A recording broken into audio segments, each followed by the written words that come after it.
पापाश निवारुनी विषय तो त्यांचा झाला नारायण विषय तो त्यांचा झाला नारायण नावडे जलधन माता पिता निर्वाणी गोविंद असे मागे पुढे निर्वाणी गोविंद असे मागे पुढे काहीच साकडे पडोच नेली विषय तो त्यांचा झाला नारायण नावडे जलधन माता पिता तुका म्हणे सत्य कर्मा व्हावे साह्य तुका म्हणे सत्य कर्मा व्हावे साह्य घातर्या भय नरका जाणे विषय तो त्यांचा झाला नारायण विषय तो त्यांचा झाला नारायण नावडे जलधन माता पिता विठ्ठल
एकं नित्यं विमलाचलं सर्वदी साक्षिभूतं भावातीतं त्रिगुणरहितं सद्गुरुतं नमामि महायोगपीठे तटे भीमरथ्या वरपुण्डरीकाय धातु मुनित्रा समागत्य तिष्ठन्तमानन्दकन्दं परब्रह्मलिङ्गं भजे पाण्डुरङ्गं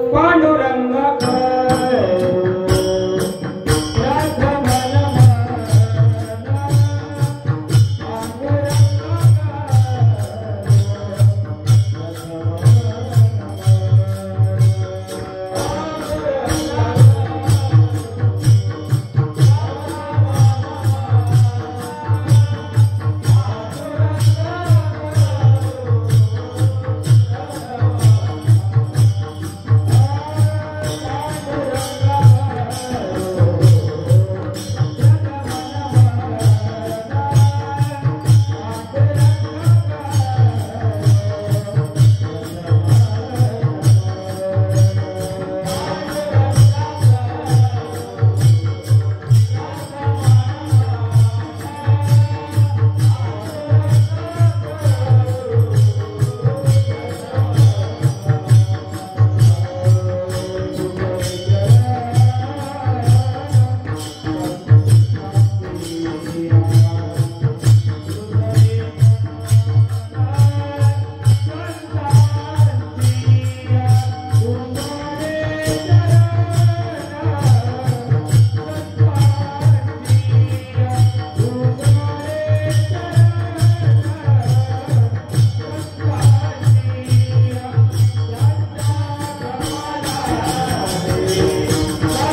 सच्चिदानंद रूपा नमो सद्गुरु भक्त कल्याण मूर्ती नमो सद्गुरु भास्करा पूर्ण कीर्ती मनोजवं मार्गतुल्य वेगं जितेन्द्रियं बुद्धिमता वरिष्ठं वातात्मजवानर्तमुख्य श्रीरामदूतं शरणं प्रपद्ये शरण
पेढे परशुराम या गावामध्ये हा नामयज्ञ आणि या नामयज्ञाच्या निमित्त तुम्ही आज मला कीर्तनाची सेवा इथे प्राप्त करून दिली त्याच्याबद्दल मी तुमचे सगळ्यांचे पहिले धन्यवाद म्हणते.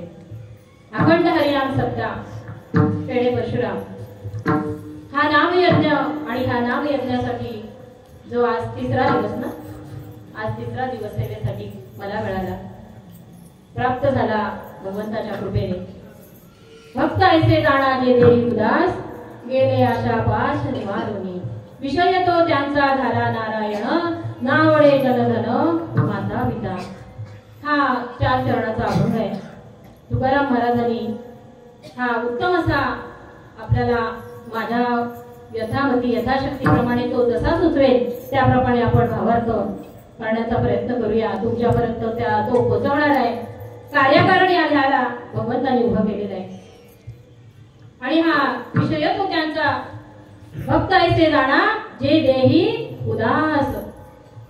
भक्त कसे असायला पाहिजे हे तुकाराम महाराजांनी या पहिल्या चरणामध्ये सांगितले. भक्त ऐसे जाणा जे देही उदास देहावर उदास होऊन ज्यांनी भक्ती केली तो खरा भक्त. मग ते भक्त कोण कोण होऊन गेले? संतांची नावं आहेत. तुकाराम महाराज जगद्गुरु संत श्री श्रेष्ठ तुकाराम महाराज, एकनाथ महाराज, नामदेव महाराज, माऊली, पुंडलिक असे अनेक संत आपल्या देहावर उदार होऊन काय केले हा भक्तीचा आपल्या समोर सार मांडून ठेवलेला आहे. त्यांनी ज्या मार्गाने ते जसे चाललेले आहेत त्या मार्गाने आपल्याला या जड मूळ पापी जैसे तैसे उतरी कासे लावूनी असं प्रत्येकाला या भगवंताच्या चरणापर्यंत कसं पोहोचता येईल असं उत्तम असं प्रत्येक गाथ्याच्या रूपामध्ये ज्ञानेश्वरीच्या रूपामध्ये हरिपाठाच्या रूपामध्ये ओव्या लिहून ठेवलेल्या आहेत, अभंग लिहून ठेवलेले आहेत आणि त्या मार्गाने जसे ते आपल्या देहावर उदास होऊन भगवंताच्या चरणापर्यंत कसे पोहोचले. भक्त ऐसे जाणा जे देही उदास गेले आशा पाश निवारुनी. संपूर्ण आपल्या आतल्या विषयांना घेऊन त्यांनी कसं त्याला संसार प्रपंचातून बाहेर काढून भगवंताच्या चरणापर्यंत आपल्या देहाला उदास करून म्हणजे उदास होणं कठीण आहे. असा जो ह्या मार्गामध्ये शिरलाय त्याला हे माहिती आहे की किती परमार्थ म्हणजे साधा आणि सोपा नाहीये, कष्ट आहे. पण कष्टाचं फळ मात्र काय आहे? उत्तम आहे. प्रत्येक देहाला आपल्या देहाची सोडवणूक करता येईल असा हा भगवंताचा नामस्मरणाचा उत्तम असा आपल्या समोर मांडून ठेवलेला आहे तुकाराम महाराजांनी अभंग. भक्त ऐसे जाणा जे देही उदास देहावर उदास राहायला पाहिजे. आपल्या देहामध्ये आतमध्ये जे सडविकार आहेत, अष्ट दारिद्र्याकडे आणणारे जे विषय आहेत, त्यांची ओळख या नामातून तुला घेता आली पाहिजे. तरच या देहावर आपल्याला उदास होता येईल, तरच या भगवंताच्या चरणापर्यंत आपल्याला पोहोचता येईल, असं तुकाराम महाराजांनी पहिल्या चरणामध्ये मांडून ठेवलेलं आहे. आणि एकदा का त्याच्या चरणापर्यंत आपण पोहोचलो की आपले विषयच काय होणार आहे? विषय तो त्यांचा झाला नारायण. नावडे जनधन माता पिता. मग नावडे जनधन माता पिता म्हणजे आपले आई वडील, आपली मुलं बाळ, आपले नातेवाईक सोडायचे आहेत का? नाही. आतले जन, आतले विषय आहेत ते अजिबात भगवंत बोले तुला त्याच्यापासून काय करता येईल? बाजूला होता येईल, त्याच्यामध्ये अजिबात गुरपडता येणार नाही. विषय तो त्यांचा झाला नारायण. नावडे जनधन माता पिता. आणि एकदा तो विषय नारायण रूपात झाला की निर्वाण गोविंद असे मागे पुढे काहीच साकडे पडोच नेदी. तुझ्यावर कुठलाही प्रसंग आला, तुझ्यावर कुठलाही मोठं संकट आलं तरी तो मागे पुढे उभा राहे सांभाळित.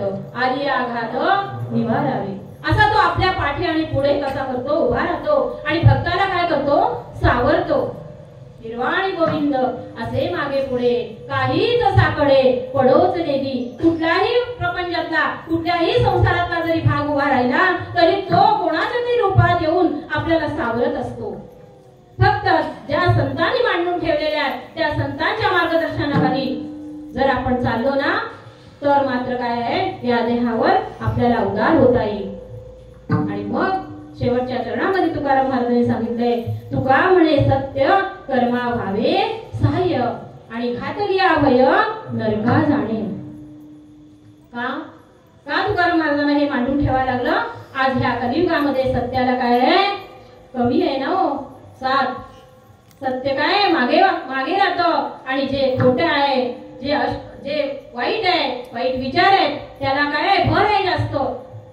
म्हणून त्या सत्याला तुकाराम महाराजांनी सांगितलं, ज्याच्याकडे हे कर्म सत्य आहे, सत्कर्माप्रमाणे सत्याने जर तो चालत असेल तर तुका म्हणे कर्म सत्य व्हावे सहाय्य. तू सत्यात जर त्या कर्मात जर उभा असेल तर त्याला तू सहाय्य कर. आणि जर त्या सत्याला जर तू साथ केली नाहीस आणि खोट्याला साथ केलीस तर घातलिया भय नरका जाणे.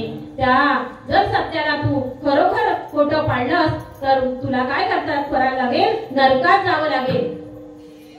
पचतील खाणी 84च्या आहे ना हो. चुकलिया वर्म फेरा पडे. जन्माला येऊन आपल्या देहाची आपल्याला सोडवणूक करता येणार नाही, असा हा धावता तुकाराम महाराजांचा भावार्थ अभंगामध्ये आहे. आणि आता आपण एक परिहार म्हणून द्यायचं तर या पेढे परशुराम मध्ये माझ्या वडिलांना तुम्ही सगळेजण जे वयस्कर मंडळी आहेत ते तर ओळखतच असतील. कोल्हे महाराज, श्रीधर महाराज कोल्हे, त्यांची मी मुलगी. या इथे येण्याचं कारण तुका म्हणे होता ठेवा तो या भावा सापडला. कारण वडिलांबरोबर हरिपाठाला कीर्तनाला प्रमाण द्यायला वडिलांबरोबर मी इथे या मंदिरात येऊन गेले आणि त्या म्हणून भगवंतांनी मला आज ह्या सेवेचा भाग दिला. विठ्ठल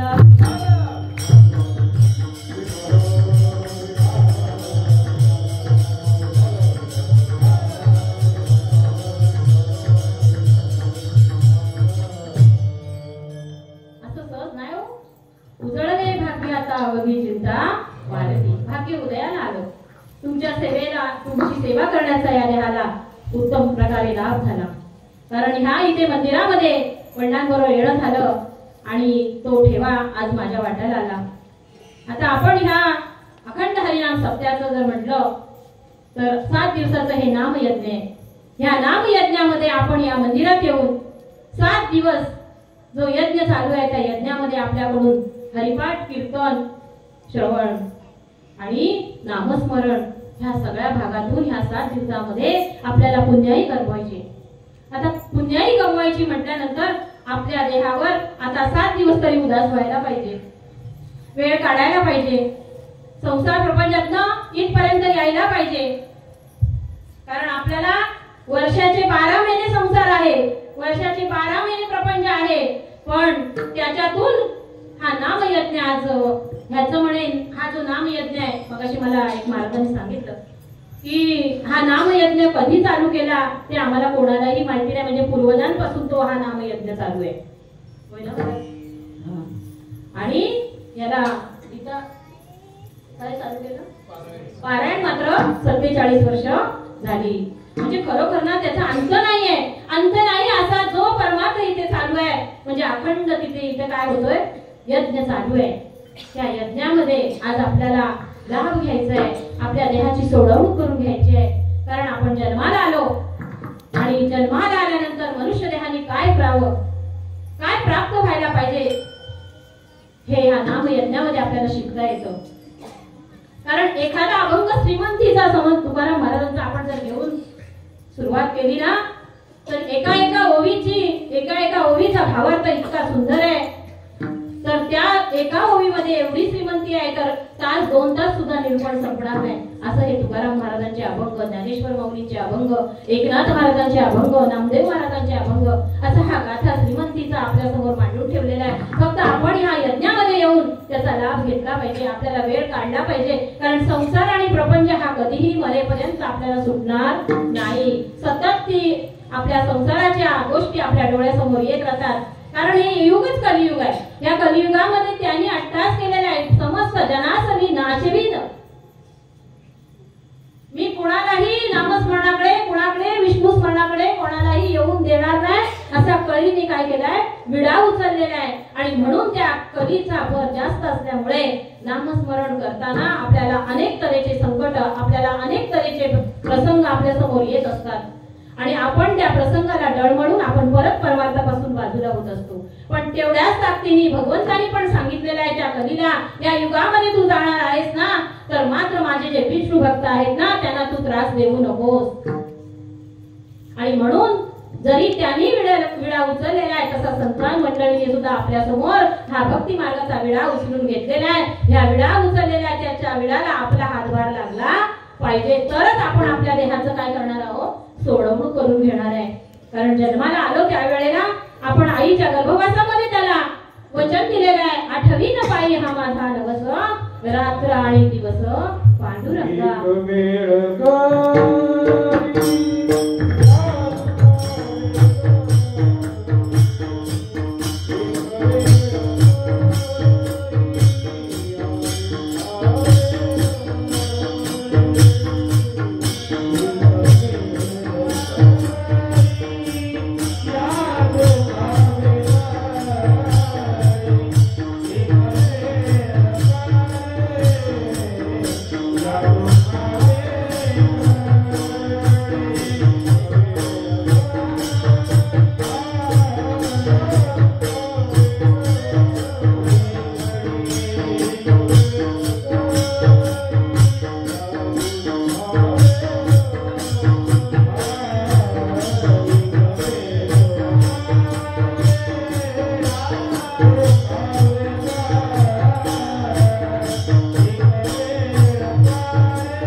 सोडवलं आपल्याला. जन्म हे दुःख का, तर आईचा पण त्यावेळेला मृत्यू नवीन असतो आणि त्या सगळ्या भागातून त्याला बाहेर गर्भवासातून सोडवलं. त्यांनी वचन घेतलं आपलं आणि आपण येता क्षणी त्याला कवा कवा करून विसरलो. तिथंच आपण काय केले, हात सोडले ना, जोडलेले हात होते भगवंताजवळ, ते सोडले आणि परत जोडायसाठी सद्गुरू करावे लागले. परत संतांची वचन श्रवण करावी लागली, ऐकावी लागली. त्याच्याशिवाय भगवंताची आपल्याला ओळख झाली नाही. पण भगवंताची ओळख होईपर्यंत आपले आयुष्य कुठपर्यंत आलं हे ज्याचं त्यांनी आपण शोधायचं की मला भगवंताची आठवण केव्हा झाली. आईच्या गर्भवासामध्ये वचन दिलं होतं, पण मी भगवंताच्या चरणापर्यंत कधी पोहोचलो हे ज्याचं त्यांनी, तुम्ही कधी मी कधी, हे ज्याचं त्याला माहितीये. आणि हा असा विसर पडला. आता भगवंत बोला, तू मला विसरलास. जन्माला आल्यानंतर लहानपण, बालपण, तरुणपण असं मौज मजा करत खेळत खेळत लहानपण गेलं. परत त्याच्या पुढे तरुणपण असं मजा मौज मध्ये गेलं आणि लास्ट अगदी 50च्या पुढे आपल्याला भगवंताची आठवण झाली. असंच म्हणायला पाहिजे ना. आणि ज्यांनी लहानपणापासून जर केला असेल ना तर उत्तमच आहे. त्यांनी वचनाला उभा राहिला त्या भगवंताच्या. आणि जो विसरलाय ना त्याने आतमध्ये जाणून घ्यायची, भगवंता तुला मी हात जोडले होते, पण आता मी मात्र या संसार प्रपंचामध्ये तुला काय झालो, विसरलो. आता मला सद्गुरू भेटले, आता मला गुरु भेटले, आता तुझी मला ओळख त्यांनी दिले, आता मात्र तुझे चरण माझा सोडता कामा नाही. असं आतमध्ये आपण प्रत्येकाने जाणीवपूर्वक त्याच्या जवळ उभं राहिलं पाहिजे. त्याच्या हरिपाठाला, त्याचं नामस्मरण. हरिपाठातून श्रवणातून जरी हरिपाठ बोलताना आला तरी, हरिपाठ पाठ नसला तरी श्रवणाने त्याची काय होणार आहे, कीर्तन उत्तम होणार आहे. कारण नवविधा भक्ती आहे ही संतांनी आपल्या समोर श्रवण ते आत्मनिवेदन असं मांडून ठेवलेलं आहे. श्रवण करशील ना तर ह्या कीर्तनात बदल होणार आहे. एकदा कीर्तनातून नामस्मरण व्हायला लागलं ना त्या विष्णू स्मरणाकडे वळण लागणार आहे. डोळे उत्तमच बघतील, वैखरी उत्तमच बोलेल, कान उत्तमच ऐकतील. श्रवण, कीर्तन, नामस्मरण, विष्णू स्मरण, पाद सेवन, एकदा त्या भगवंताचं रूप डोळ्यासमोर चित्ती तुझे, पाय डोळा रूपाचे ज्ञान, अखंड मुखी नाम तुझे वर्णावे गुण. असं एकदा त्या पांडुरंगाच्या अंतःकरणामध्ये चित्तात तो उभा राहिला ना की मग पाद सेवन, त्याच्या चरणाशिवाय आपण कुठेही जाऊ शकत नाही. आणि एकदा त्याच्या चरणाची ओढ लागली ना की आपल्या आचरणात सुद्धा बदल होतो. पाद सेवन झाल्यानंतर अर्चन, अर्चनाकडे, अर्चन फार महत्वाचं आहे परमार्थामध्ये. आपल्याला एकदा आपण परमार्थात विठ्ठल मात्रा घ्यावी, त्यांनी पथ्य सांभाळावी. आपण भगवंताचं नामस्मरण करतोय, भगवंताकडे वळलेलो आहे, म्हणजे आता आपल्या कर्मामध्ये बदल व्हायला पाहिजे. जे काय झाले ते झाले, नेनपणे झाले, आता तरी ब्राह्मणे शहाणे करावे. आता मला भगवंता तुझी ओळख झाली ना, आता माझ्या इंद्रियांची तुझ्यामुळे मला ओळख झाली ना, मग आता इंद्रिय माझी वेळी वाकडी वागता कामा नये. कारण आताला फार महत्व आहे. भविष्य काळाला आणि भूतकाळाला जास्त महत्व नाही. भूतकाळ होऊन गेला पण वर्तमान काळावर आपलं भविष्य अवलंबून आहे. आता तुम्ही नामस्मरण केलं ना तर उद्याचा दिवस रात्र उत्तमात गेली, दिवस पण उत्तमातच जाईल.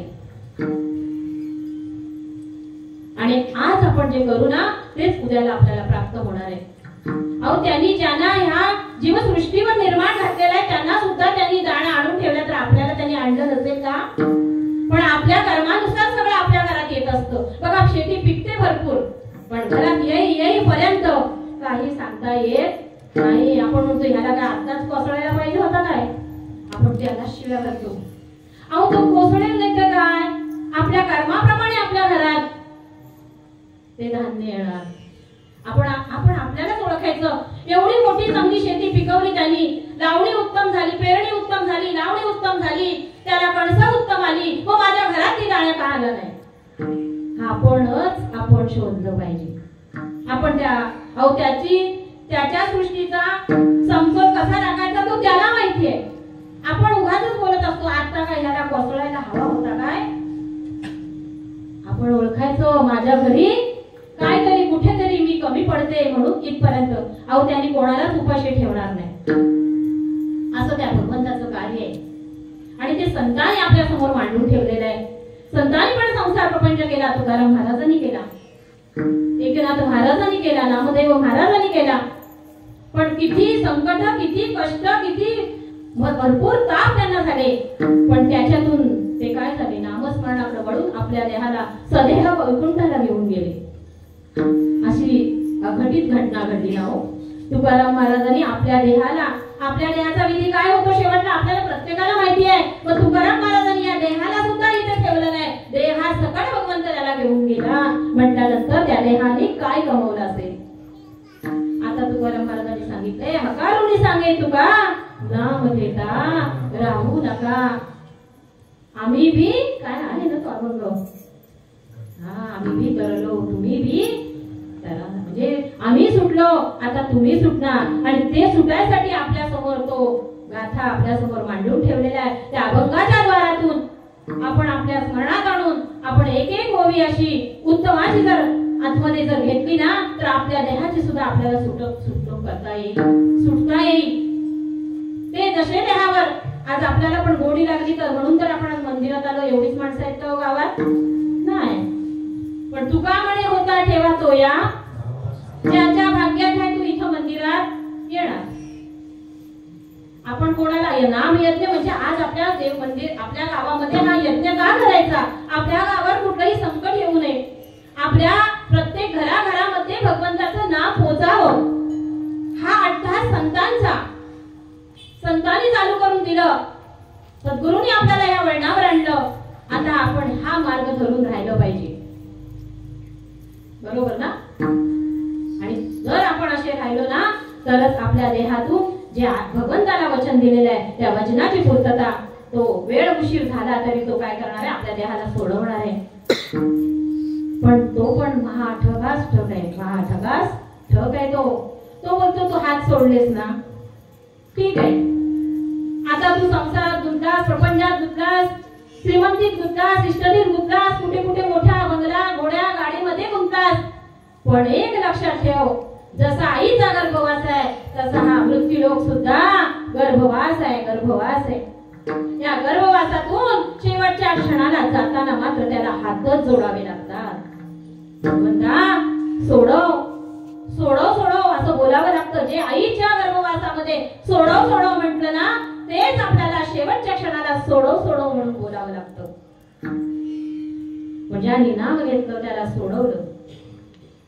बघा, त्या एखाद्याचा देह उत्तम शांततेत जातो आणि एखाद्याचा हात आपटतोय, पाय आपटतोय, मान फिरवतोय, लोळतोय, काय पण होतंय, यातना यातना. बापरे, त्या नाही बघवत आपल्याला. आपण मग एखादा शेवटी कुठेतरी पुण्याचं कणभर त्याच्या पदरात असताना, तेव्हा तो भगवंताच्या रूपात कोणतरी त्या देहाला बघायला येतो आणि तोच निवेदन ठेवतो भगवंताला, देवा याला आता सोडव, आम्हाला ते बघवत नाही. आपण म्हणतो, आपण सहज बोलतो ना एखाद्याला बघायला गेल्यानंतर की भगवंता नको, ते हाल नाही बघवत आहेत आम्हाला. अशा वेळेला हे जाणीवपूर्वक लक्षात ठेवायचं की त्याची कुठेतरी पुण्याई शिल्लक होती, म्हणून त्याच्यासाठी निवेदन ठेवायला तो स्वतः पांडुरंग आला. आणि मग त्या देहाची काही दिवसांनी सुटका होते, सुटतो. मग आपण जर हे नाम जर घेतलं तर शेवटच्या क्षणाला आपलं असं हे दुःख ना यातना ह्या होणार नाही. आणि म्हणून तुकाराम महाराजांनी पहिल्या कडव्यामध्ये सांगितले,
दुष्काळ पडला होता आणि तुकाराम महाराज त्या वेळेला अक्षरशः हे सगळं उडते हे जन न देखावे डोळा हा सगळा दुष्काळाचा भाग बघून तुकाराम महाराजांना फार दुःख झालं आणि तुकाराम महाराज नामस्मरण करण्यासाठी भंडारी डोंगरावर गेले आणि त्या भंडारी डोंगरावर नामस्मरण एवढे उत्तम चिंतनात असताना स्वतः पांडुरंग आणि नामदेव महाराज त्यांच्या स्वप्नात म्हणजे साक्षात्कार स्वप्न नाही म्हणायचं का स्वप्न नाही म्हणायचं तर स्वप्न या नाव भ्रम आहे स्वप्न जे संसार प्रपंचात दिवसभर रात्रभर आपण जे चालू ठेवतो ते स्वप्नात येतं आणि भगवंताच्या चिंतनात असतो तो साक्षात्कार होतो आणि तो साक्षात्कार तुकाराम महाराजांना झाला की आता तुम्ही काय करा कवित्व करा असं कवित्व करा ज्या वेळेला तुकाराम महाराजांना साक्षात्कार झाला तेव्हा तुकाराम महाराज सकाळी जेव्हा भंडारी डोंगरावर उतरले आणि घरी आपल्या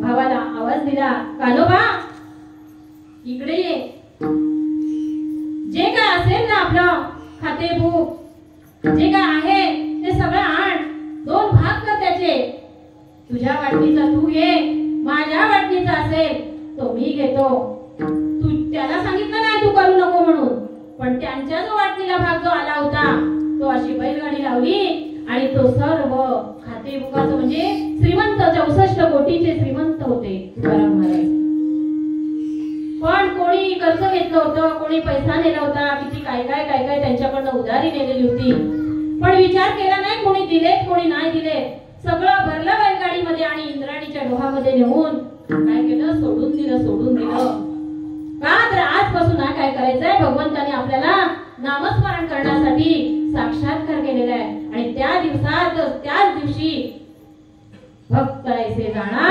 जे देही उदास ते सगळं सोडून दिलं आणि त्या दिवशी पांडुरंग मनी पांडुरंग ध्यानी जागृती स्वप्नी पांडुरंग त्या पांडुरंगाशिवाय दुसरं काहीच दिसत नव्हतं मिरच्या विकायला पाठवल्या 50 रुपयात विकून घरी आले कोणी किती घेतय किती पैसे दिले काही बघितलं नाही आपण इथं चिकटलोय कारण जोपर्यंत आपल्यातला लोभ कमी होत नाही ना तोपर्यंत बाकीचे विषय सुद्धा जागा सोडत नाही ह्या लोभामुळेच आपल्याकडे सगळ्या काम क्रोध मद मत्सर सगळे विषय आहेत ना ते लोभामुळे आपल्याला चिकटले एखाद्या गुळाला इंगळा चिकटावा असं ते संसार रूपी इंगळ आपल्या या गुळाला देहरूपी संसारात प्रपंचात या देहाला चिकटून राहिलेले आणि ते सोडवायसाठी हा संतांचा अट्टास आहे की बाबा ह्याच्यात अडकू नकोस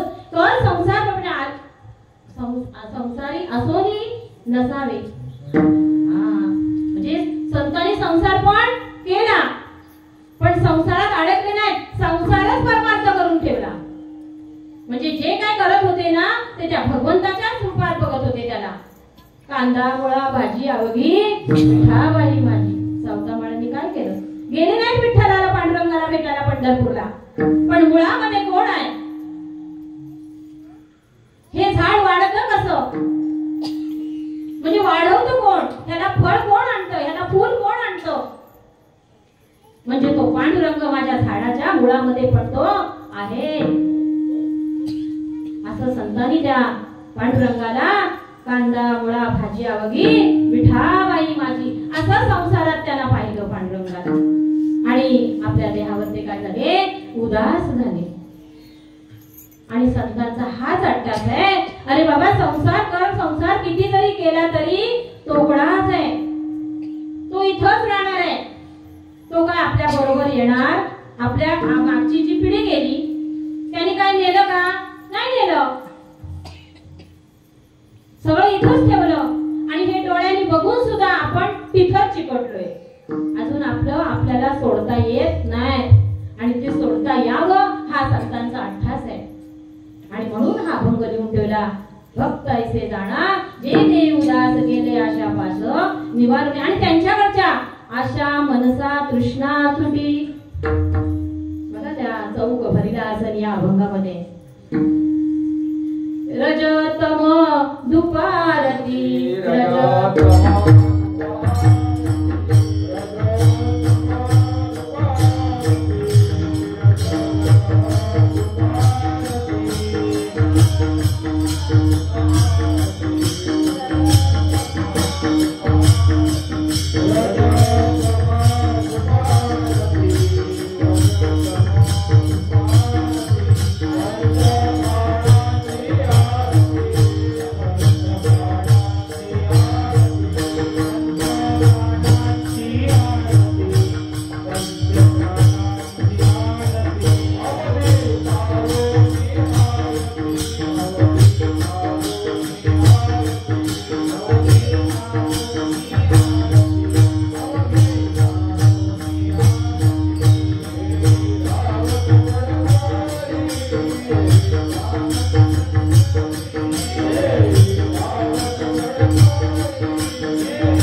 गुरफटलेला आहे. सत्वगुणाची ओळख घ्यायलाच तयार नाही.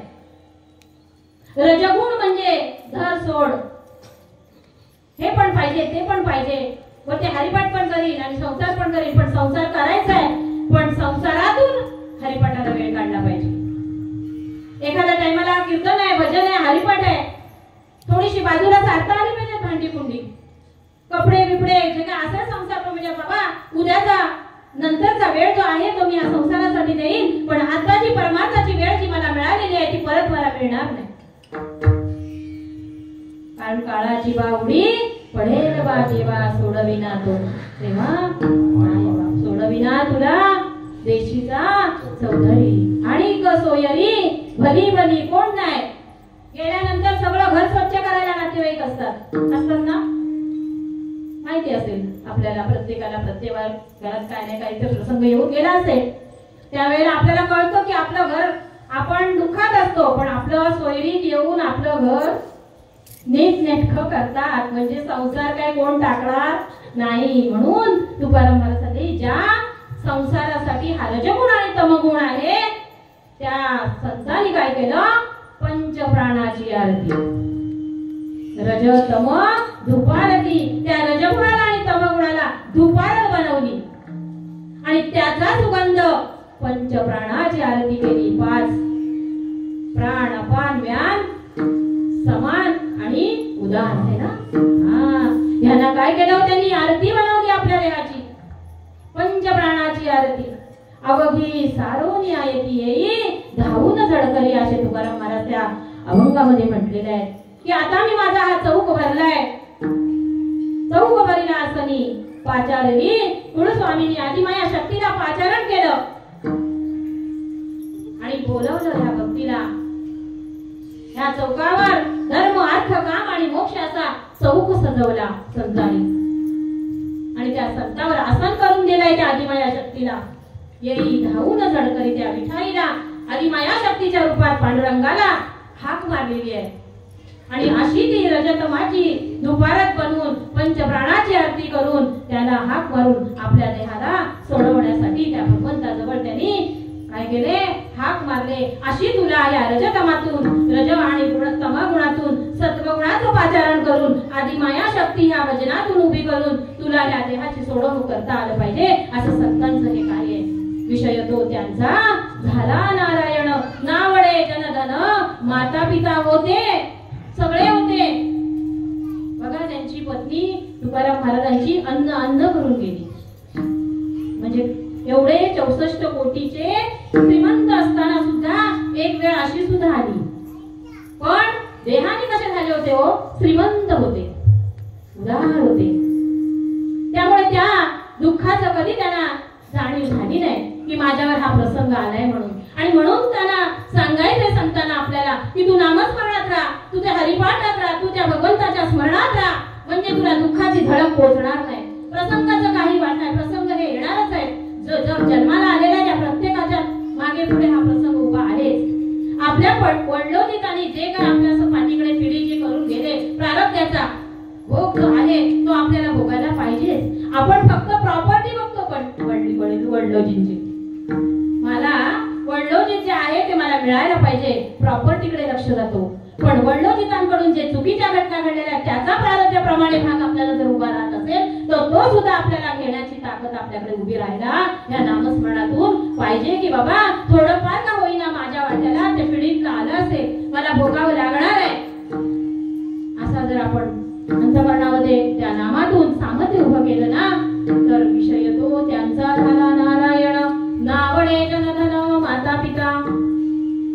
त्या दिवसापासून तुकाराम महाराज किती जरी प्रसंग आले तरी त्याच्यातून ते ढळले नाही. असं नाम जनाबाईंनी घेतलं, असं नाम सखूबाईंनी घेतलं, असं नाम त्या नामदेवानी घेतलं. आणि म्हणून आज त्यांच्या घरी तो दळण काढण्यासाठी गेला. जनाबाईकडे आला ना, जनाबाई कधी मंदिरात गेली नाही, पण तो मात्र तिच्या घरी आला. म्हणजे पांडुरंग स्वतः तिच्या घरी आला, संतांच्या घरी स्वतः त्या भक्तीच्या पोटी तो भगवंत त्यांच्या घरी आला. तो घरी आला म्हणजे कुठे, आपल्या घरात नाही, या घरी. हा जो काया ही पंढरी, आत्मा हा विठ्ठल, नांदतो केवळ पांडुरंग. या देहामध्ये अंतरीचा तोच माझा पांडुरंग आहे, तोच मला सहाय्य करतोय अशी आपण जाणीव करून त्या जनाबाईने जशी घेतली का हो, तिला बांधून ठेवलं. पंढरपूरला जाऊ नये म्हणून सखूबाईला म्हणाला, देवाला कळलं की माझी सखू पंढरपूरला येऊ शकत नाही. भगवंताला तिच्या घरी जावं लागलं आणि त्यांनी स्वतः बांधून घेतलं आणि तिला मोकळी केली. कुठे हो? पंढरपूरला जायसाठी. मग ती पंढरपूरला गेली ती सखू का नाही. आज आपल्याला पण त्यांनी सखूबाई सारखं, जरी आपल्याला किती संसाराने बांधलं, किती जरी संकटाने बांधलं, किती जरी आपल्यावर मोठे मोठे प्रसंग आले, तरी तो आपल्यासाठी, तो बांधून घेण्यासाठी आणि आपल्याला सहज सहज या भागात तो सोडवणार आहे. जसं त्यांनी सखूला सोडवलं, जसं जनाबाईला सोडवलं. तिच्या शेळ्या विठ्ठल विठ्ठल बोलल्या जनाबाईच्या. का हो बोलल्या? आपली भाकरी नाही बोलायची. आपण भाकरी करतानाच कोणाकोणाला थापडतो. तुम्ही काय नाही मी काय. हा पण देह काय सुटला नाही, ह्या देहाचं पण असणारच. कारण ह्यांनी कार्याकारण इथं असं उभं केलेलं आहे गादीवर. आता त्यांनी सांगितलंय तुझ्याकडनं जेवढ्या चुका झाल्यात आणि त्याच्याकडनं जसं भगवंतांनी तुला या वळणाकडे आणलंय ते तुला प्रगट करता आलं पाहिजे. आमच्या पण भाकऱ्या तशाच होत्या, पण आता भगवंतांनी सांगितलं आता तू भाकरी थापताना विठ्ठल विठ्ठल विठ्ठल विठ्ठल विठ्ठल कर, की प्रत्येकाच्या हृदयात पण तो काय करेल, पांडुरंग पोचेल. कोण म्हणणार नाही मीठ कमी आहे, कोण म्हणणार नाही भाजी चांगली झाली नाही. स्वखुशीने जसे तुकाराम महाराज खात होते ना पंक्तीला बसून, मेवणा आला होता ना जेवायला, आवडीचा भाऊ आणि भाजीत मीठ कमी होतं. दादा ताई बोला, ताई मीठ कमी आहे ग आमटीमध्ये भाजीमध्ये. तेव्हा आवडी चिडली, तुकाराम महाराजांना म्हणाली काय हो तुम्ही पण त्याच्या जोडीला बसले होता, मग तुम्ही मला बोलले ना त्याच्यात मीठ कमी आहे. का नाही सांगितलं? त्यांचा विषय तो त्यांचा झाला नारायण नावडे जनधन माता पिता. त्यांच्या अंतःकरणामध्ये काय गोड, काय तिखट, काय आंबट याची चवच राहिली नव्हती. म्हणजे लोभातून पूर्ण बाहेर पडले होते, रजातून बाहेर पडले होते, कामातून कामातून, क्रोधातून, द्वेषातून, मत्सरातून पूर्ण देह पांडुरंगाशी लीन झाला असल्यामुळे ते तिखट आहे, गोड आहे, आंबट आहे का खारट आहे काही त्यांना कळलं नाही. आणि असं ते देह, असा तो देह त्यांनी प्रत्येक वेळेला काय केलंय संतांनी सोडवलेला आहे. म्हणून विषय तो त्यांचा झाला नारायण नावडे जनधन माता पिता. अडकले नाहीत कशात. अहो ज्या रस्त्याने चालत जायचे त्या रस्त्याला विठ्ठल विठ्ठल नाव यायचं. 3 डोंगरावर जायचे ना तुकाराम महाराज नामस्मरणासाठी. मग आवडीला कळायचं नाही भाकरी घेऊन जाताना कुठल्या वाटेने महाराज गेले, कसं ओळखायचं. आणि ज्या वाटेने जो रस्ता त्या धुळेला कान लावून बघायची, दगडाला कान लावून बघायची आणि ज्याच्यातून स्वर विठ्ठल विठ्ठल येत असेल त्या वाटेने ती भाकरी घेऊन जात होती. आणि तुकाराम महाराजांना भाकरी दिल्याशिवाय ती आपण स्वतः भाकरी खात नव्हती. आणि आपण सेकंड शिफ्ट पूर्ण येईपर्यंत आपण थांबत नाही बोलते खूप जाम लागली आणि काय काय मग सांगतात पण नाही अजून नाही माझ्या मी छे तुम्ही आल्याशिवाय कशी जेवण. त्यांना काय माहितीये काय जेवणी करायची, कोणी बघितलंय. पण आता या बघायला, आता पांडुरंग बघतोय, आता विठ्ठल बघतोय आपण खरं काय बोलतो आणि खोटं काय बोलतो. खरंच सत्य आहे, त्या सत्याबरोबरच आपण राहता आलं पाहिजे. असं हे तुकाराम महाराजांचं कार्य. देहा उदास होऊन विषय तो त्यांचा झाला नारायण नावडे जनधन माता पिता. निर्वाण गोविंद असे मागे पुढे. आणि असा विषय नारायण रूपी झाल्यामुळे त्यांच्या प्रत्येक संकटाला, प्रत्येक वेळेला पांडुरंग त्यांच्या मागे पुढे उभा राहे संभाळित आली आघाद निवारा. का हो सतत चित्ती तुझे पाय डोळा रूपाचे ध्यान अखंड मुखी नाम तुझे वर्णावे गुण. त्या जीवसृष्टीकडे बघताना सुद्धा ते त्यालाच बघत होते. एक मस्त भाग ऐकण्यात आला, श्रवणात आला तो भाग की बघा म्हणे सृष्टीमध्ये कसा नियमाने सृष्टी चाललेली आहे. कोणतंही झाड फळ देतो, फूल देतो, जे काही झाड देतो ना ते फळ आणि फूल परत ना बघतो. म्हणजे आंबा आला तरी तो मुळाकडे बघतो, फणस आला तरी तो झाडाच्या मुळाकडे बघतो, फूल आलं तरी त्यांनी काय सांगितलं, मुळाला आम्ही विसरलो नाही, कारण आम्ही आमचं फळ मुळाने धरलंय म्हणून आम्ही आज टवटवीत आहोत. तसं आपलं मूळ सद्गुरू आहे, आपले मूळ गुरु आहे, आपलं मूळ भगवंत आहे. मग कोण सद्गुरू? आता गुरु आणि सद्गुरू ह्याच्यात फरक आहे. तो सत्य वागतो तो सद्गुरू, आणि ज्याला शिष्याचं हे वैभव भगवंताचं प्राप्त झालेलं सुद्धा सहन होत नाही तो गुरु. सत्य काही न मागावे शिष्याशी अशी ह्या भगवंताची, अशी ही सद्गुरूंची इच्छा असते. त्यांचं एकच इच्छा असते की माझा शिष्य किती मोठा व्हावा. निवृत्तीनाथांनी ज्ञानेश्वर माऊली ना, निवृत्तीनाथांचे गुरु नाही, माऊलींचे गुरु कोण? निवृत्तीनाथ. पण कसं हो शिष्याचं नातं कसं होतं, गुरुचं नातं कसं होतं? मूळ आहे ना, ते मूळ आपण सोडलं नाही पाहिजे. कारण त्यांना माहिती आहे या झाडाने पाणी धरलं, या झाडाने पाणी धरलं म्हणून आम्ही आजपर्यंत इथं फळा दुपाला आणि याला आलो. म्हणून आपले सद्गुरू कोण आहेत? ज्ञानेश्वर माऊली. आपले सद्गुरू कोण आहेत? तुकाराम महाराज. आपले सद्गुरू कोण आहेत? एकनाथ महाराज, नामदेव महाराज. या संतांचे ग्रंथ समोर ठेवायचे, हेच माझे सद्गुरू. आणि अशी जर उपासना आपण केली ना तर आज आपण त्या भगवंताच्या चरणापर्यंत पोहोचायला वेळ लागणार नाही. कारण त्यांनी जे अभंग लिहून ठेवले ते आपल्यासाठी जड मूळ पापी जैसे तैसे उतरी कासे लावून. त्यांची पुढते जन देखवे डोळा म्हणून कळवळा येत असे. का हो त्यांना कळवळा आला? आपल्यासाठी काय दिलं होतं आपण संतांना? त्यांनी दुकान मांडून ठेवलंय, पण आपण त्या दुकानात खरेदी करायला तयार नाही. संत सज्जनी मांडले दुकान,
महाराजांची मुलगी आहे.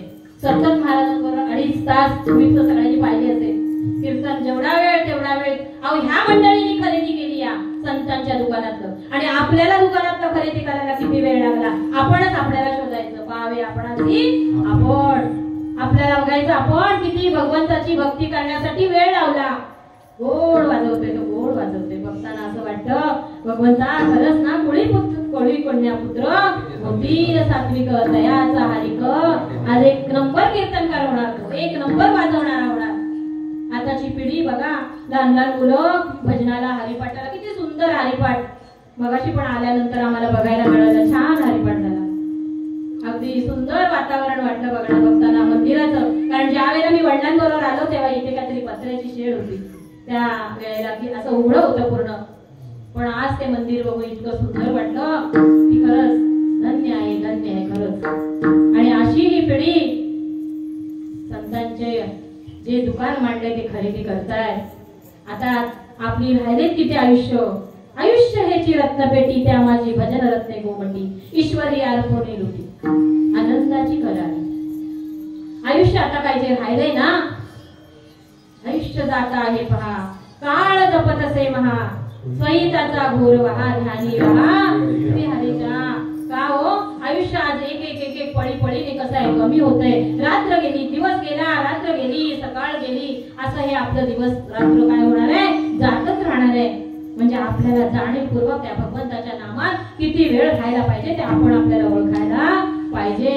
कारण ह्या संतांनी मांडून ठेवलंय, संत सज्जनी मांडले दुकान, जे दया पाहिजे ते आहे रे. जे मनुष्य देहाला पाहिजे ना तेच आहे, पण मनुष्य देहाला हे भक्तीचं दुकान नकोय. भुक्ती मुक्ती फुकाचसाठी कोणी दयाकडे न पाहिले रे. हरिपाठाला येतोस काय? नाही रे, एवढंच नाही, मला जमणार नाही, मी नंतर कीर्तनाला येणार आहे. काही ठिकाणी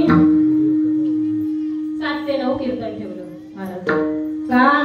तर मंडळींनी हरिपाठाला यावं, कीर्तनाला यावं आणि मग जेवावं. हो, माणसं पण हुशार. तुम्ही 7 ला ठेवा, नाही तर 9 ला ठेवा, आम्ही ज्ञानेश्वर माऊली झाल्यावरच मंदिरात पोहोचणार. पण ज्याला ज्ञानाची भूक आहे, ज्याला भक्तीची भूक आहे, ज्याला या देहाचं सार्थक करायचं आहे, तो मात्र त्या जेवणा, अहो एक वेळ ते जेवण नाही मिळालं ना तरी चालेल, पण ह्या भक्तीचं जेवण आहे ना, हे पुढ्यात वाढलेलं आहे ना, भक्ती भाव नैवेद्यासाठी बरोनी केला आकारा. संतांनी हो भक्तीने ताट भरलं, मन मारून मेंढा मुठी, अशा मनसा तृष्णा सुटी आणि भक्ती भाव नैवेद्यासाठी भरोनी केला आकारा. भगवंता आता हे ताट भक्तीने भरलेले आपण ताट ठेवतो, पोळ्या करून गुलाबजाम असे बरेच काय पदार्थ करतो आणि ते त्यांनी निर्माण केलेले आहे. फक्त अहो जर त्यांनी निर्माण पण केलंय आणि बनवतोय पण तोच. तो अंतरीचा अंतरात्मा जर आपल्या देहामध्ये कार्य जर करत नाही तर आपण ती वस्तू बनवत नाही.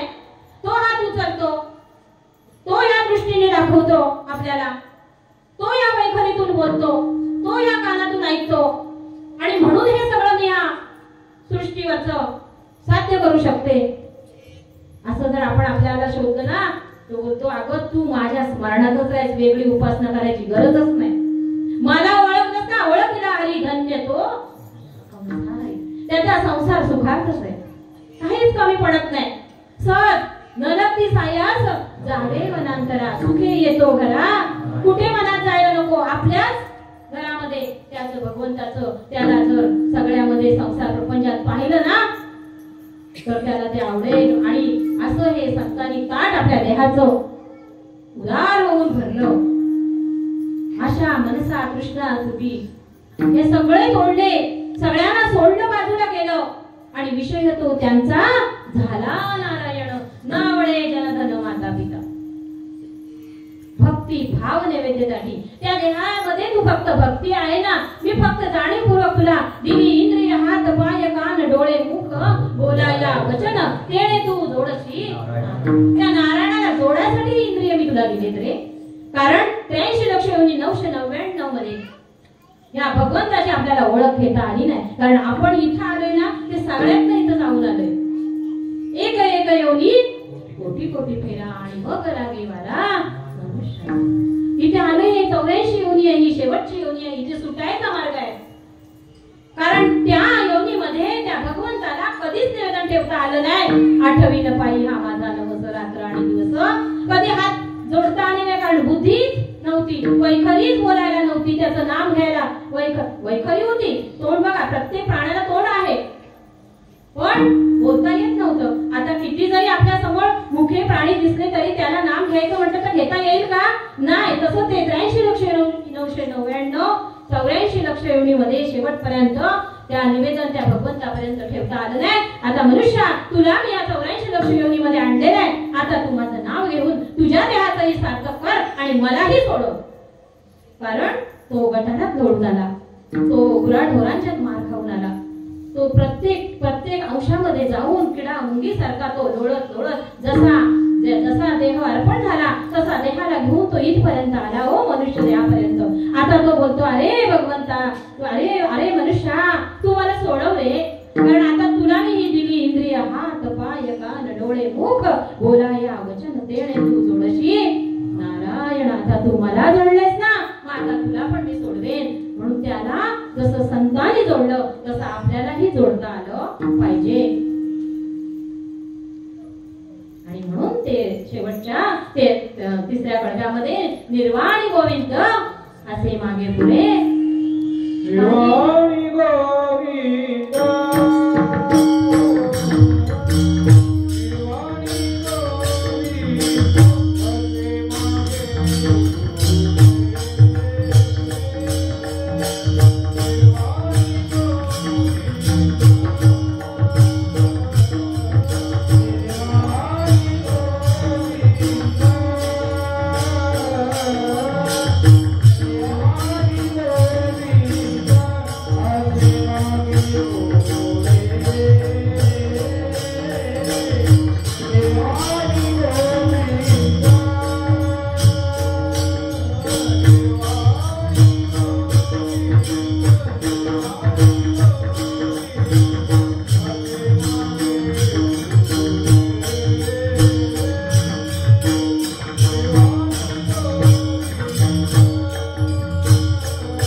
द्रौपदीवर केवढं संकट आलं होतं. कसा तिच्या मागे पुढे तो उभा राहिला, वस्त्रहरण केलं. बघा कौरवांनी काय केलं, वस्त्रहरण केलं. पण तिने सुरुवातीला सगळ्या मायेतला हात मारत बसली.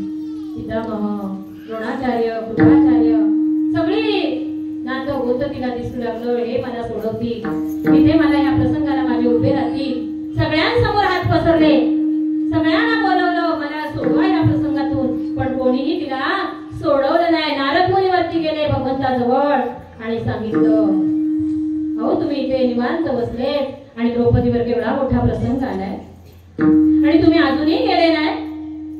म्हणे अरे मला ती अजूनही आवाज देत नाही, अजूनही मला ती हाक मारत नाही. मग मी कसा जाऊ? एक हात निरीला आणि एक हात फक्त ती करते. जोपर्यंत ती दोन्ही हात वर करून मला हाक मारत नाही ना, तोपर्यंत मी तिला सोडवायसाठी जाऊ कसा? शेवटी त्या नारद मुनींनी तिथलं ऐकलं भगवंताचं कार्य बोललेलं आणि द्रौपदीला कानात येऊन सांगितलं, अगं तो निरीचा पण हात काढ आणि तू त्या भगवंताला दोन्ही हाताने हाक मार.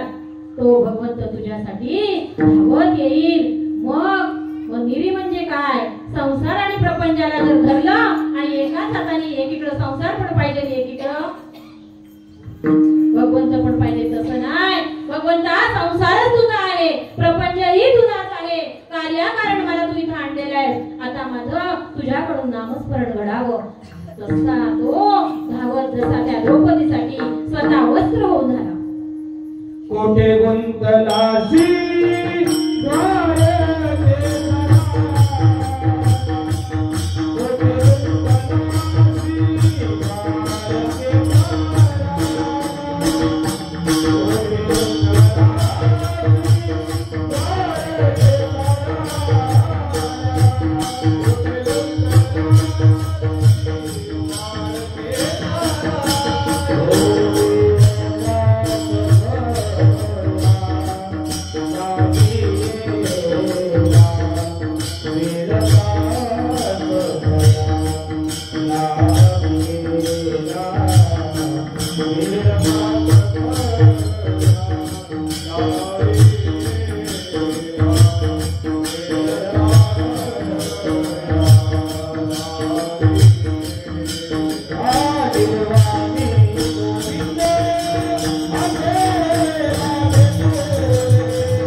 लागेला. भगवंताला याचना करत होती, हाक मारत होती. भगवंत म्हणतीची परीक्षा जास्त वेळ न घेता तो स्वतः तिच्यासाठी वस्त्र घाला, अनंत वस्त्र पुरवली, अनंत वस्त्र पुरवली. तसा आज भगवंत आपल्याला सुद्धा जर का कुठला प्रसंग वेळावाकडा आपल्या माऊलीवर येत असेल, वेळ प्रसंगावर आज आपल्या मुली कॉलेजला जातात, आपण आई बहिणी प्रवास करतो, आपल्यावर आपण म्हणतो कौरव तेव्हा होते, आता कौरव नाही आहे. विषयाच्या रूपाने कौरव प्रत्येकाच्या देहामध्ये आहेत. जसा देहाचा कलह कोणाकडे आहे त्याच्यावर अवलंबून आहे विषयांचं कार्य आहे का संतांचं कार्य आहे ते. म्हणून तेव्हा कौरव होते, आताही कौरव, फक्त तेव्हा कौरव दिसत होते, आता कौरव काम क्रोध मद मत्सर असे 8 8 8 64 असे आपल्या देहामध्ये भरलेले आहेत. आणि पांडव 5 ज्ञानेंद्रिय आहेत, 5 कर्मेंद्रिय आहेत, असे 5 पांडव आपल्याकडे आहेत. आणि त्या 5 ज्ञानेंद्रियातून आपल्या कर्माला आपण वळण लावून घ्यायचंय. कर्म उत्तम झाली, एकदा देहाची दृष्टी बदलली आहे बघण्याची. विष्णू स्मरणाकडे डोळे आले, वैखरीकडे नाम आलं, कानाकडे श्रवण आलं, पायाकडे पांडुरंगाचं मंदिर आलं, तर त्या देहामध्ये काय करणार आहे, तो पांडुरंगच कार्य करणार आहे. आतल्या गौरवांना, आतल्या विषयांना आपोआप जागा सोडावी लागेल. आणि मगच तो विषय तो त्यांचा झाला नारायण निर्वाणी गोविंद असे मागे पुढे काहीच साकडे पडोच नेती जनाबाईवर चोरीचा आळ आला. पण ही जणी चोरी करणार नाही अशी ग्वाही कोणी दिली? नामदेव महाराजांनी दिली. नामदेव महाराजांनाच फक्त माहिती होती जनाबाई काय आहे ती. आणि त्यांनी सांगितलं की माझी जणी काय करणार नाही, चोरी करणार नाही. करणार नाही कसं? सुळावर चढवलं. अहो त्या सुळावर चढवलं. ती म्हणाली मला सुळावर चढवा, अगर कशाही समोर उभं करा, मी चोरी केलेलीच नाही. शेवटी सुळाचं पाणी झालं. कशामुळे झालं? एका नामामुळे झालं. तिच्या सतत त्या पांडुरंगाचं स्तवन होतं. आणि म्हणून अहो या पांडुरंगाच्या स्तवनातून कंस मोक्ष मिळाला. कारण मारायच्या जन्माला यायच्या आधीपासून कृष्णाचा त्याच्याकडे काय होतं, वाईट ह्याच्यातून का होईना, द्वेषातून का होईना, मत्सरातून का होईना, पण त्याच्याकडे भगवंतच त्याला मारायचंय. त्याला मारायचंय कोणाला? कृष्णाला. आणि म्हणून त्याच्यामुळे त्या भगवंत बोले अरे पण त्यांना कसं काय तू सोडवलं, त्यांना कसं काय मोक्ष मिळाला? ते म्हणाले तो मी जन्माला यायच्या अगोदर पासून तू माझं नाव घेतोय, म्हणजे मला त्याला सोडवणं भाग आहे.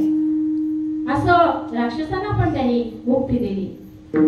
कौरवांना सोडवून, म्हणजे कौरवांना सुद्धा बघा दुर्योधनाचा शेवटला त्या कृष्णाबरोबर युद्ध करणं म्हणजे खाऊ नये. शेवटी मोक्ष त्यांच्या हातून पुतनेला मोक्ष मिळाला. विष का होईना त्या भगवंताला दुधातून पाजायला आली आणि भगवंताच्या हातून मरण करून घेतलं. म्हटलं त्या देहाला तिने काय केला? मोक्ष मिळाला. तसा विषयांना सुद्धा आपल्या आतमध्ये जरी कामक्रोधानी मदमत्सरानी जरी आपले विषय असले ना, तरी त्याचं नामस्मरणाकडे जर त्यांना वळवलं ना, तर आपल्या देहाला सुद्धा ते काय करणार आहे? सोडवणार आहे. आणि मगच त्यांचं निर्वाणी गोविंद असे मागे पुढे काहीच साकडे पडोच नेती. आणि तुकाराम मला शेवटच्या कडवामध्ये काय तुका म्हणे सत्य कर्म व्हावे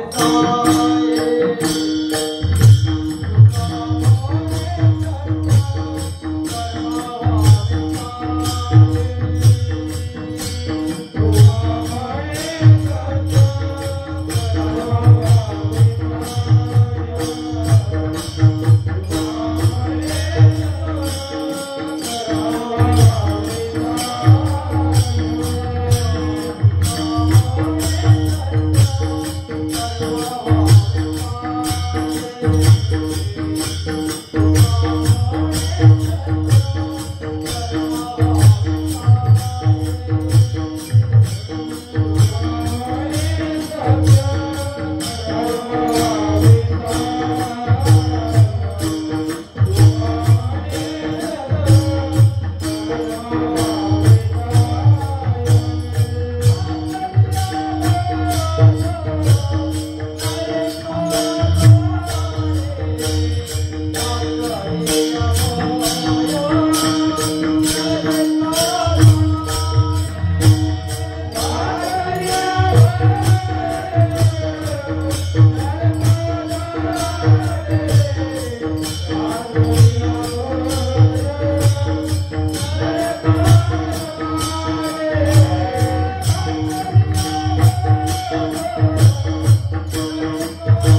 सांगायचंय, तो सत्याने उभा आहे.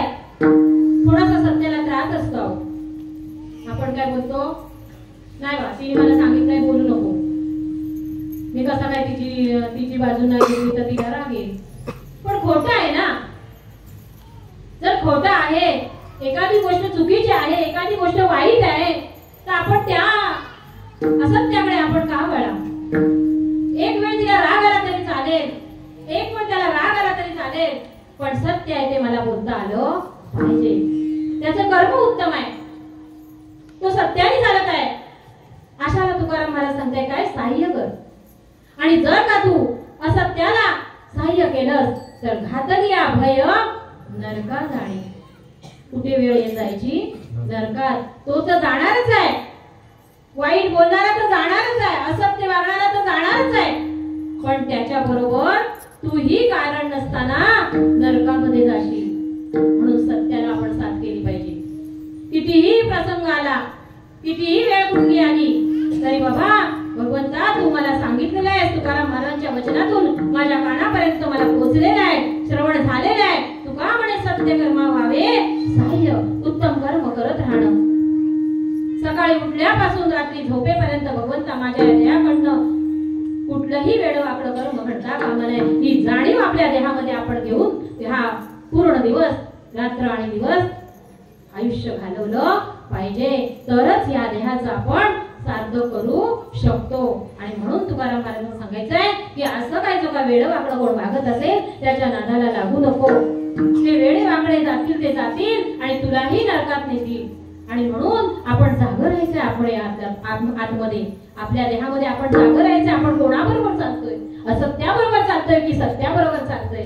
भले एखादी वेळ आपल्याला प्रसंग आला असेल, पण मी भगवंता सत्याबरोबर चालले म्हणजे तू कोणाला तरी उभा करून मला या प्रसंगातनं सोडवशील. आणि आज आपल्याला असे सोडवलेलं जातो.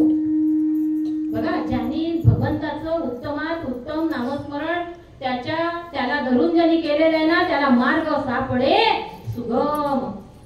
न लगती सायास झाडे वनांतरा. कुठेही जायची गरज नाही. घरात बाहेर पडला, दारात गाडी असणार, कोणाची का होईना उभीच असते. कुठं चाललो, चिपळूणच जातोय, मग चला. अहो ही कोणाची पुण्य. बघा, विचारतात आपल्याला, सहज गाडी येते आपल्याला माहिती पण नसतं. पण आपण सत्याला धरलं तर, कर्म उत्तम असतील तर, म्हणजे आपल्यावर एखादा प्रसंग येतो आणि सहज आपल्यावर आपण एखाद्या संकटात असलो तर दारात एखादा माणूस येतो आणि आपल्याला विचारतो, बाबा काय तुमचा चेहरा पडलाय, काय प्रसंग आहे काय तुमच्या. हो जरासा आलाय प्रसंग. मग कशाला काळजी करता, मी आहे ना तुमच्या बरोबर. अहो एवढं जरी बोलला ना तरी आपल्याला काय होतं, सामर्थ्य मिळतं. म्हणजे त्याला पाठवणारा तो असतो, मात्र कुणी दिलेला आहे त्याचं परत फेड केल्याशिवाय राहायचं नाही. कारण ऋणात कोणाच्या आपण अडकायचं नाही. शेवटी आता जरी त्याला फसवला तरी परत आपली फसगत तो भगवंत काळाच्या रूपाने आपली कधी करेल ते सांगता येणार नाही. भगवंत कोणालाही फसवत नाही, भगवंत कोणालाही वाईट करत नाही. फक्त आपली कर्म आणि आपली जशी कर्म असतील तशी त्या काळाला त्या गतीप्रमाणे राहावं लागतं. म्हणून सद्गुरूला नाही भेटायलाच तरी चालेल, देवाला जरी नाही भेटायलाच तरी चालेल, पण हा जो काळ आहे त्याला आपल्याला घाबरता आलं पाहिजे. कारण काळाची उडी पडेल बा जेव्हा, सोडविना तेव्हा माय बाप, सोडविना बंधू पाठीची बहीण, शेजेची कामीण दूर राही. तू का म्हणे तुला सोडविना कोणी, एका चक्रपाणी वाचून या कोण नाही सोडवणार. आपल्याला सोडवतात नाही सोडवणार, किती पण तुम्ही त्यांना आवाज द्या, सोडवणार नाही. फक्त एकच भगवंताचं नाम आपल्याला. आणि हा कुठे ह्याच्या ऋषी मुनींनी जे तप केलं त्यांना ज्या तपामध्ये प्राप्त नाही झालं ते आज त्यांना 1200 किती तरी कष्ट करावे लागले, डोंगरावर जावं लागलं. पण आज आपल्याच मठीमध्ये फक्त भगवंताच्या या कलियुगामध्ये नामाला महत्व दिले आणि त्या नामातूनच तुला काय करता येईल, या देहाला सोडवता येईल. म्हणून तुका म्हणे सत्य कर्मा भावे सहाय्य, घातली अभय नरका जाणे विठोबा.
भगवंतांनी जी काय सेवा करून घेतली ती त्या भगवंताच्या चरणाजवळ रुजू व्हावी, तुमच्या सगळ्यांच्या चरणाजवळ रुजू व्हावी.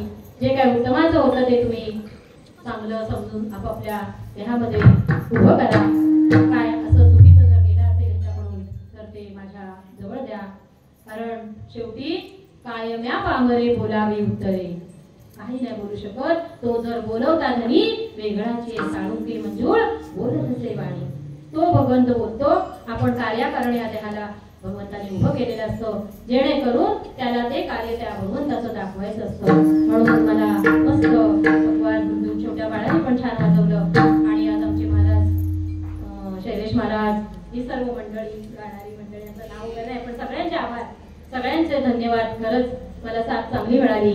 आले तेव्हाच समाधान वाटलं, हरिपाठ बघितला तेव्हाच वाटलं मंडळी खूप छान आहे. थोडीफार का होईना मस्त मला मजा वाटणार. कीर्तन आपण साधी अशी मिळाली तर खूपच सुंदर वाटलं. छान झाला सगळा कार्यक्रम आणि सुंदर मंदिरातलं हे श्रवणाचं. आणि खरोखर श्रोते तुम्ही परमदक्ष, अलक्षाची लावी ती लक्ष सगळ्या श्रोते मंडळींचं पार असतं. कारण जोपर्यंत त्या श्रोत्यांकडनं मागणी येत नाही तोपर्यंत भगवंत या वैखरीतून बोलत नाही. त्यांची मागणी आहे तसा त्यांनी पुरवठा केला आणि श्रोते मंडळींनी सुद्धा मस्त चित्त लावून ऐकलं. आणि म्हणून त्यांचेही माझ्याकडून धन्यवाद. अशी ही सेवा भगवंताच्या चरणावर ठेवून मी माझ्या पूर्ण विराम सेवेला देते. ज्ञानेश्वर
Hallelujah.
वारी पुणे जरी हरिया सगळा हरिच्या दासा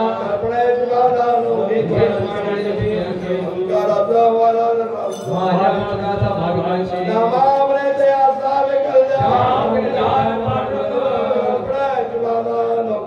संत मंडळी श्री असो ईश्वरी पाहे पांडुरा संतांचे आणि म्हणे काही न भागदेवा वजन संतांच्या संतांचे आणि म्हणे काही न भागदेवा